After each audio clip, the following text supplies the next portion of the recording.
하루를 천년같이, 천년을 하루같이, 오늘 말씀의 제목인데, 여러분, 우리가 밤하늘의 그 무수한 별들, 그 우주 공간에 광활한 그 공간에 있는 그 천문학을 연구하는 이제 그 학문은 아주 전문적인 지식의 영역이죠. 또 우리 이 작은 몸, 이 몸 안을 연구하는, 그러니까 의대 학생들이 해부학을 공부하지 않습니까?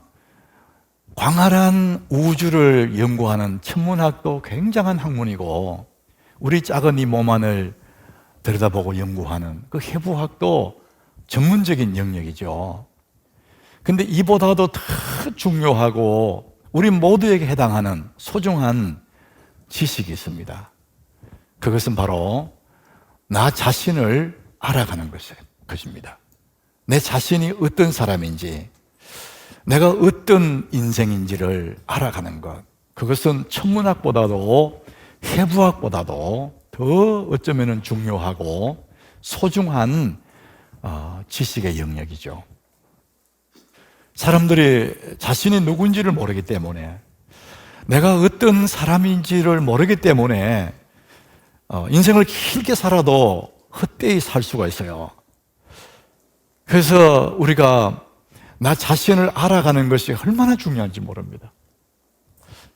젊은 시절에 정신없이 살다가 중년을 지나고 이제 노년기가 되어서 그때서야 인생이란 이런 거구나 조금 알게 되면 후회되고 헛살았다 이렇게 되는 거예요. 그게 우리의 모습입니다.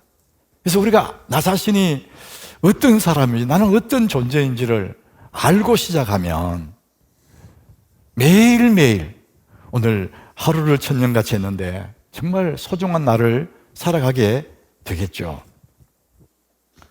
우리가 자신을 알아가는 방법이 세 가지가 있어요. 첫 번째는 스스로 나 자신을 알아가는 겁니다. 살아가면서 경험으로 알아가게 되죠. 그래서 이런저런 일들을 만나면서 나는 이런 사람이구나, 자기 스스로를 알아가는 겁니다. 근데 이것은 완전하지가 않아요. 어떤 어려운 일을 만나거나 또 몇 번 실패하고 나면은 나는 안 되는 사람이구나 이렇게 인식을 해버려요. 그래서 스스로 알아가는 것도 좋은 방법이긴 하지만은 이거 완전하지 않다는 거예요. 두 번째는 다른 사람들을 통해서 나를 알아가는 거예요. 객관적인 눈이죠. 스스로 아는 것보다 더 중요할 수는 있어요. 남들이 너는 이런 사람이야, 또 남들이 말하는 소리를 들으면서 내가 이런 사람이구나 알아가는 것이죠. 그런데 그 또한 완전하지 않는 것은 사람마다 다 다르기 때문에, 그분들의 생각이 다 다르기 때문에 그렇습니다. 세 번째, 자기를 알아가는 아주 좋은 방법이 있어요.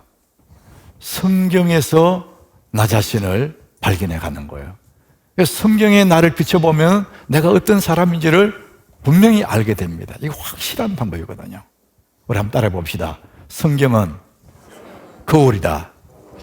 사람을 들여다보는, 인생 됨됨이를 들여다보는 정말 확실한 거울은 성경이에요. 자, 그래서 우리가 하나님 말씀 앞에 서면, 전능자 앞에 서면 내가 어떤 사람인지, 어떤 존재인지가 확실하게 드러나게 되는 것이죠. 자, 성경은 그래서 사람을 비춰주는 거울이에요. 그런데 이 성경은 그 많은 다양한 사람들, 각 개인에게 비춰주는 거울이기도 하지만은 모든 사람들을 한꺼번에 비춰줍니다. 두 종류로 나누어줘요, 성경은. 첫 번째는 하나님을 떠나는 인생, 소망 없는 인생을 모습을 성경이 기록해요. 또 한 종류의 사람은 하나님 안에 있는 인생, 너무나 기쁘고 감격스러운 정말 복된 삶을 살아가는 그런 인생도 있습니다. 이 두 종류로 성경은 나누어서 우리에게 말해주고 있어요. 근데 여러분, 우리는 원래, 이 사람은 원래는 하나님의 형상대로 지음받은 너무 소중한 그런 존재예요. 첫사람 아담과 하와를 하나님이 당신의 형상대로 지으셨어요. 그리고 아름다운 에덴 동산에 그게 살게 하시고 하나님이 만드신 세상을 하나님 대신해서 다스릴 수 있는 그런 복을 주셨거든요. 그런 첫사람 아담과 하와가 하나님이 하지 말라고 한 그것을 한 거죠. 죄를 지은 겁니다. 그래서 그 인간의 고귀함을 다 잃어버리고 에덴 동산에서 쫓겨나와요. 그리고는 에덴 동쪽에서 살아갑니다. 창세기 4장 16절에 보니까 이 하나님을 떠난 가인을 얘기하는데, 하나님 떠난 인생을 말하는 거죠. 가인이 여호와 앞을 떠나서 에덴 동쪽 노 땅에 거주했다, 이렇게 표현합니다. 하나님을 떠났다는 것이 이게 아주 중요한 포인트죠. 사람이 하나님을 떠나요. 그리고 에덴 동쪽에서 그 노시라는 땅에 살았다는 겁니다. 이 노시라는 땅, 이 땅 이름이기도 하지만 의미가 있습니다. 노은 유리하다, 방황하다, 그런 의미를 가지고 있습니다. 하나님을 떠나는 인생은 유리하고 방황할 수밖에 없는 그런 존재가 되는 것이죠. 그래서 늘 마음이 텅 빈 것 같아요. 그리고 불안해요. 뭘 해도 만족이 안 되는 거예요. 왜? 하나님을 떠난 인생이니까. 그래서 공허한 그 마음을 채우려고, 불안한 그 마음을 채우려고 세상의 것으로 한번 채워보는 거예요. 막 성공하고 막 출세를 하고 그걸 한번 채워보려는 거죠. 그리고 이 불안하고 공허한 마음을 채우기 위해서 세상의 쾌락을 따라가는 겁니다. 재밌는 일들 와 따라가 보는 거예요. 그런데 잠시는 괜찮은 것 같은데 잠시 후에 또 공허하고 여전히 불안한 거예요. 그래서 이 사람의, 하나님을 떠난 사람의 마음은 어쩔 수 없이 공허하고 불안하게 되었어요. 만족이 안 되는 거예요. 그래서 예수님 당시에 사마리아 여자가 우물가에 물을 길러 왔잖아요. 이 여자도 공허한 그 마음, 만족이 없는 목마른 그 내면을 채우려고 남편 5을 바꾸어가면서 살은 거죠. 이 여인의 마음의 불안함과 공허함을 쾌락을 통해서 채워보려고 하지만은 채워지지가 않는 거죠. 이제 그 여인을 우물가에서 만나요. 요한복음 4장 13절에 예수님이 그 여인에게 말을 해요. 예수께서 대답하여 이르시되 이 물을 마시는 자마다, 네가 지금 목이 마르다고 물 길러 왔지 않니? 이 물을 마시면 잠시는 괜찮겠지만 다시 목마르다. 네가 남편 1사람, 2사람, 5사람 그 물을 마시면은 우선 좋을 것 같은데 또 목마르지 않냐? 그 여인의 내면을 얘기하는 거죠. 근데 그 다음 절에 보니까 내가 주는 물을 마시는 자는 영원히 목마르지 아니하리니 내가 주는 물은 그 속에서 영생하도록 솟아나는 샘물이 되리라. 네가 지금 추구하는 세상의 쾌락, 세상의 재미난 이야기, 일들, 이런 것을 공허한 마음을, 만족 없는 마음을 채우려고 하지만은 그 물을 먹으면 또 목말라. 그런데 내가 주는 물이 있다. 그거 마시면 너 영생 솟아나는 샘물이 된다. 이렇게 말하는 거예요. 사실 하나님 떠난 인생, 하나님 없이 사는 인생들은요, 뭐 큰 소리 치고 사는 것 같지만 늘 마음에 불안해요. 건강에 불안이 와요. 내가 이러다가 병드는 거 아닌가? 이 불안해요. 우리 가정이 잘못되지 않을까? 우리 아이들이 잘못되지 않을까? 우리 사업장, 직장들 늘 불안한 거예요. 이게 하나님 떠난 인생의 모습이죠. 여러분, 이런 불안하고 만족 없는 인생에게 밥 한 그릇 주면 만족이 될까요? 옷 한 벌을 대접하면 그 사람이 그 목마름이 채워질까요? 하나님 떠난 인생, 그 불안한 인생, 목마른 인생 가장 필요한 게 있다면 한 가지가 있어요. 그 마음의 평안이거든요. 그래서 예수님이 우리의 마음을 너무나 잘 아시는 거예요. 그래서 요한복음 14장 27절에 예수님 이렇게 말씀하십니다. 평안을 너희에게 끼치노니 곧 나의 평안을 너희에게 주노라. 내가 너희에게 주는 것은 세상이 주는 것 같지 아니하리니 너희는 마음에 근심하지도 말고 두려워하지도 말아라. 여러분, 지금 마음에 불안하고 뭔가 텅 빈 것 같고 염려가 되고 이런 사람들 뭐 자꾸 찾아다니지 않습니까? 그것이 만족이 되지 않습니다. 이런 여러분에게 가장 필요한 것은 예수님의 평안입니다. 여러분 마음에 이 주의 평안 넘치기를 축복합니다. 평안을 너에게 끼치노니 곧 나의 평안을 너희에게 주노라. 세상의 어떤 재미도 그 쫓아간다고 만족되지 않지만 내가 주는 평안은 세상이 주는 것 같지 않다. 영생하도록 솟아나는 샘물이라는 거예요. 이 평안을 받으면 괜히 든든한 거예요. 흔들림이 없는 겁니다. 자, 그럼 예수님 평안이 어떤 걸까? 이 복음서에 보면은 그 예수님의 평안의 한 조각을 우리가 볼 수가 있는데, 어느 날 예수님이 제 아들과 갈릴리 바다를 건너가요. 근데 바다 한가운데 갔는데 갑자기 바람이 크게 몰아쳐요. 그리고 파도가 막 일어나고 배가 막 뒤집어질라 그래요. 그럴 때 제 아들이 난리를 치는 거예요. 이제 그때 예수님의 평안을 우리가 보게 되는데, 마가복음 4장 38절, 그런 상황에서 예수님이 뭐하고 계시느냐? 예수께서는 고물에서 베개를 베고 주무시더니 그 배 한쪽 편에서 이렇게 주무시는 거예요. 그런데 제자들이 지금 선생님 우리가 죽게 되었습니다, 선생님 좀 살려주십시오. 죽느냐 사느냐 모르는 그런 지경에서도 예수님은 평안하게 주무시는 거예요. 이게 예수의 평안이에요. 주님은 우리에게 평안을 주시는 분이에요. 근데 그분이, 갈바다의 그분이 다시 오신답니다. 우리의 진짜 바라는 소망, 우리의 대체할 수 없는 우리의 희망, 소망 예수 그리스도, 그분이 다시 오신다는 거예요. 한번 따라합시다. 예수님은 다시 오신다. 여러분, 예수님이 다시 오신다는 데에서 아무도 이의를 제기하지 않습니다. 예수 믿는 모두들은 예수님 다시 오신다, 예수의 재림을 믿어요. 그리고 그것을 우리가 확실히 알고 있습니다.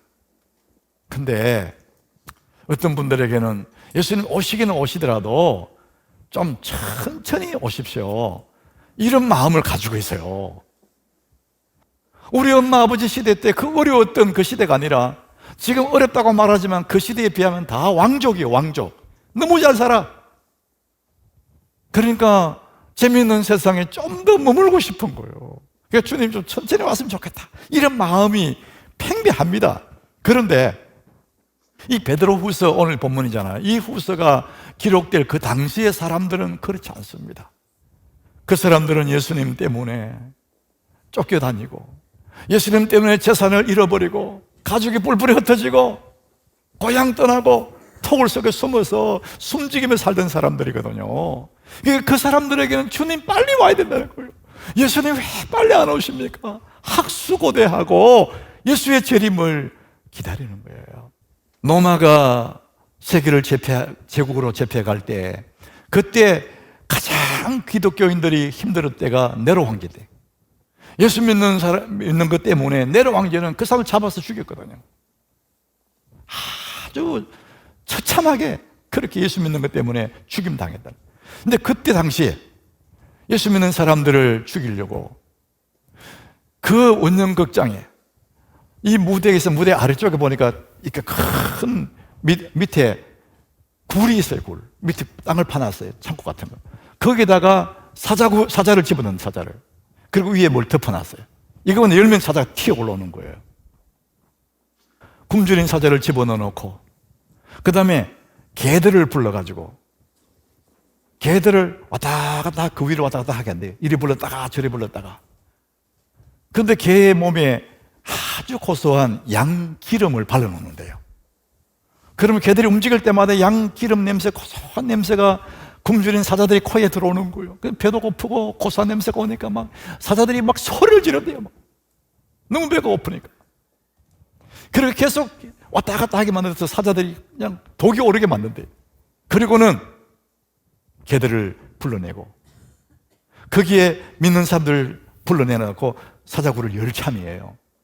그럴 때 개들을 불러낸 다음에 예수 믿는 사람을 불러내는데, 거기에 부모보다 아이들부터 먼저 불러낸다. 아이들, 부모들을 보는 앞에서 아이들이 사자에게 뜯기는 것을 보게 한다는 것이죠. 여러분, 부모는 내가 죽는 게 낫지 내 자식이 내 앞에 죽는 그거 못 보거든요.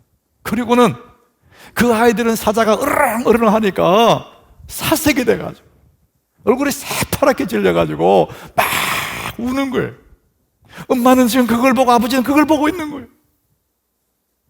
그럴 때 얘기한대. 너 지금이라도 예수 안 믿는다고 얘기해라. 너 예수 버린다고 얘기해. 그러면은 살려주겠다. 그런다는 거예요. 그럴 때 부모들은 눈물을 흘리고 뜨거운 눈물을 흘리면서 그 아이에게 말한대. 사랑하는 아이야, 너 두려워하지 마라. 저 사자들이 달려와서 너를 딱 무는 순간에 예수님이 너를 데리러 오신단다. 아이야, 두려워하지 마라. 울면서 그 얘기를 하는 거예요. 아이를 응원하는 믿음으로. 그 시대에 그 사람들은, 이 성경 기록할 때 그 시대 그 사람들은 예수님 때문에 죽임을 당하는, 고통을 당한 거예요. 그러니까 그들은 오로지 소망이 예수님 빨리 오십시오. 마라나타, 예수님 빨리 오십시오. 어서 오시옵소서. 아멘 주 예수여, 어서 오시옵소서. 이게 그들의 유일한 소망이었다는 거예요. 마태복음 10장 22절에 이 상황을 예수님 너무 잘 알고 계시는 거예요. 또 너희가 내 이름으로 말미암아 모든 사람에게 미움을 받을 것이나, 예수 잘 믿으면은요 모든 사람에게 미움 받는데, 예수 잘 믿는 믿음을 표현하면 존경할 사람이 없어. 모든 사람이 미워해요. 모든 사람에게 미움을 받을 것이나 끝까지 견디는 자는 구원을 받으리라. 우리가 사는 이 시대에 누가 예수 믿는다고 죽입니까? 그런데 달콤한 세상에 잠들어가는 거예요. 끝까지 견디는 자는 구원을 얻으리라. 사랑하는 여러분, 예수님이 오시기 전에 이 성경 그 시대에, 베드로후서 기록 때 그 시대의 사람들은 이렇게 고난을 당했어. 그러니까 천년을 하루같이 주님 빨리 오십시오 기다리는 거예요. 그런데 예수님도 이 마음을 알거든요. 사랑하는 아들, 딸들이 이 땅에서 예수님 때문에 고난당하는 거 다 아시잖아요. 그런데 오시지 못하는 이유가 있어. 오늘 9절에 이렇게 말합니다. 오늘 본문 9절. 주의 약속은 어떤 이들은 더디다고 생각하는 것 같이 더딘 것이 아니다. 왜 빨리 안 오시느냐고, 왜 더딥니까 말하지만 더딘 것이 아니다. 주님에게는 아직도 오지 못할 이유가 하나 있다는 거예요. 그래서 8절에 보니까 주님이 이렇게 말합니다. 사랑하는 자들아, 죽게는 하루가 천년 같고 천년이 하루 같다는 이 한 가지를 잊지 말라. 사랑하는 자들에게 부르잖아요. 피 맺힌 마음으로, 사랑하는 자들아, 나도 빨리 가고 싶어. 빨리 너희들을 데려가고 싶어. 주님 나라에 쉬게 하고 싶다. 근데 죽게는 하루가 천년 같고, 나도 정말 빨리 가고 싶어. 그러나 하루를 천년처럼 기다리고 있어. 그리고 천년을 하루처럼 기다리고 있어. 이 한 가지를 잊지 마라. 우리는 이해할 수 없는 주님 말씀이에요. 어떻게 하루가 천년과 천년이 하루 같은 거죠? 그 시간의 개념을 우리가 생각하는 시간이 전혀 다르다는 거예요.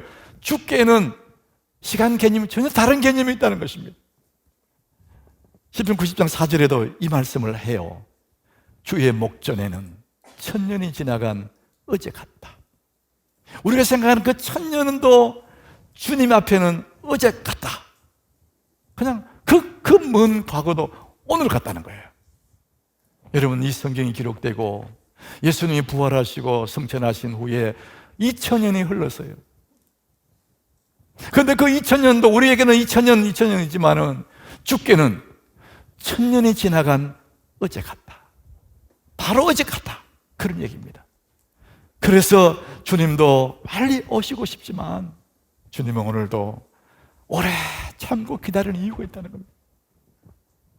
우리 생각으로는 주님이 너무 더디다 생각하지만 이런 우리들을 향해 주님 하시는 말씀이 더딘 것이 아니다. 오늘 10절에 보니까 주님이 더딘 같지만 반드시 오시는데, 그러나 주의 날이 도둑같이 오리니. 더디다고 생각하지만, 왜 빨리 안 오시나 생각하지만 반드시 오는데 우리의 생각만큼 그 시간이 아니라 주님의 시간이 있는데 주의 날이 도둑같이 오리니. 여러분, 우리 주님은 어느 시간 어느 시점인지 모르지만 도둑같이 온다는 사실을 여러분 기억하시기 바랍니다. 깜깜한 밤 잠든 시간에 큰 날에 오실 수 있다는 거예요. 어느 날 어느 시에 오실지 우리는 알지 못하지만 반드시 오신다고 말합니다. 자, 그래서 우리가 주님 오실 그날을 손꼽아 기다리던 그 시대의 사람처럼 그렇게 살 수는 없어요. 그분들은 오로지 소망이 예수님밖에 없기 때문에 예수님 빨리 오라고 예수님만 기다리고 있거든요. 이 시대에 사는 우리 그리스도인들, 우리가 다시 못 올 오늘 하루를 어떻게 멋지게 살아갈 수 있을까? 어떻게 이 주어진 이 하루, 선물 같은 이 하루를 천년처럼 살아갈 수 있을까? 예수님만 기다리며 살 것이냐? 그게 아니라는 것이죠. 오늘 9절에 보니까 예수님이 더디게 오신 것이 아니라 예수님 늦게 오시는, 예수님의 시간에 오시는 이유는 딱 한 가지, 오직, 그러죠. 오직 주께서는 너희에 대하여 오래 참아서, 주님 참는다는 겁니다. 나도 빨리 오고 싶지만 지금 너무나 아픔으로 참고 있다는 거예요. 그 이유가 뭐냐? 아무도 멸망하지 아니하고 다 회개하기에 이르기를 원하시느니라. 하나님의 단 이유 한 가지는 아직도 주께로 와야 할 택함받은 백성들이 있기 때문에 주님 마음이 너무 아프지만 하루를 천년을 하루같이 기다리고 계신다는 거예요. 하루를 천년까지 사는 비결이 뭐냐? 주님이 하고 싶은 그 일들을 하는 겁니다. 어떻게 그들이 주께로 돌아오게 하느냐? 오늘 고린도전서 1장 21절에 보니까요, 이런 말씀해요. 하나님의 지혜에 있어서는 이 세상이 자기 지혜로 하나님을 알지 못하므로, 우리는 하나님의 지혜를 알지 못하죠. 하나님께서 전도에 미련한 것으로 믿는 자들을 구원하시기를 기뻐하셨도다. 예수 믿으세요. 그런다고 예수 믿겠느냐? 논리적으로 설명도 못하고 증명도 못하는데 예수 믿으세요 그런다고 예수 믿겠냐? 세상 사람이 볼 때는 아주 미련하다 이렇게 생각하지만은 전도라는 그 미련한 방법으로 그들을 구원하시기로 하나님 작정하시고 그것을 기뻐하신다는 거예요. 그래서 우리가 그냥 예수 믿으세요 그렇게 한다 할지라도 그것은 하나님의 방법이라는 겁니다. 하나님의 지혜로운 방법이라는 것이죠. 우리는 그것을 위해서 하루를 천년같이 살아가고 있는 겁니다. 누군가를 사랑하고 누군가를 위해 에너지를 쏟아내면 내 속에 이해할 수 없는 하나님의 신비가 나오기 시작하는 겁니다. 하루를 천년같이 사는 사람이 있고 70년, 80년을 하루처럼 살아버린 사람이 있어요. 그리고는 허무하다, 인생은 빠르다 이렇게 말한다는 것이죠. 오늘 8절에 성경은 이렇게 말합니다. 사랑하는 자들아, 주께는 하루가 천년 같고 천년이 하루 같은 이 한 가지를 잊지 마라. 하루를 천년같이, 천년을 하루같이. 사랑하는 여러분, 지나간 날보다 앞으로 남은 날이 훨씬 더 중요합니다. 하루를 천년처럼 살겠습니까? 천년을 하루처럼 살겠습니까? 오늘 다시 못 올 오늘 하루, 여러분 어떤 사람으로 살아야 마땅하뇨? 성경 말합니다. 오늘 우리 12절, 13절을 우리 같이 읽습니다. 하나님의 날이 임하기를 바라보고 간절히 사모하라. 그날에 하늘이 불에 타서 풀어지고 물질이 뜨거운 물에 녹아지려니와 우리는 그의 약속대로 의가 있는 곳인 새 하늘과 새 땅을 바라보도다. 주님 오시는 그날에 이 땅의 모든 것이 끝나는 그날 우리는 새 하늘과 새 땅을 바라보도다. 사랑하는 우리 하나님의 교우 여러분, 다시 못 올 오늘 하루, 하루를 천년같이, 하루를 3년같이 그렇게 멋진 인생을 사시는 여러분 되시기를 주의 이름으로 축복합니다.